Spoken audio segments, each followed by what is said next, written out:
Are you getting ripped off by your marketing company? This seems to be a fear that every attorney has, no matter if you're paying $300 a month or you're paying $50,000 a month, right? And there is ranges like that in this industry. So I'm going to give you two considerations to determine, are you getting ripped off or are you actually getting value? So the first consideration is, what would it cost to actually hire this in-house?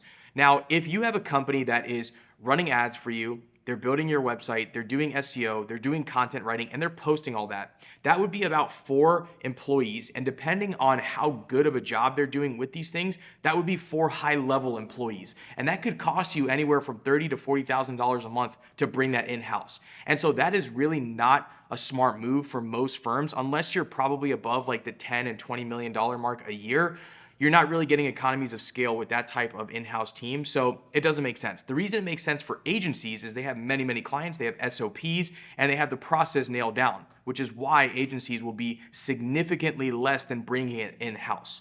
For example, one other consideration is, if you're running lots and lots of ads and you needed a media buyer, that person could cost alone $300,000 a year, up to $400,000 a year for a really experienced media buyer. And most media buyers, they don't want to work for anybody because they can do it themselves and they can start companies. So the level of talent is very hard to find unless you pay them a ton of money. So that's a consideration for having an in-house team. Now, let's just say that you hire an agency. Agency fees for marketing, because there's a lot of things under that umbrella, can range from $300 a month to $40,000 a month. And we've actually charged all of those ranges as an agency. When we were managing $40,000 a month accounts, they were spending multiple millions a month, and we were managing a percentage of their ad spend. Now, on the lower end of that, those are smaller retainers. They're not spending as much money. They don't require as much work, but they still require expertise, which is what you get out of an agency. So when you're looking at your marketing budget and you're looking at how much you're paying your agency, I think the biggest determining factor is, how much money are they making you? So what you want to determine is, are they actually making you money? That's actually sadly pretty hard to determine these days, it seems. But how much are they making you compared to what you're paying them? So let's just say, for example, you're paying an agency $10,000 a month. Are you at least making $100,000 off of them, or maybe $50,000 off of them? And are you comfortable with that return on investment? Could you take that money, put it somewhere else, and get a better return on investment?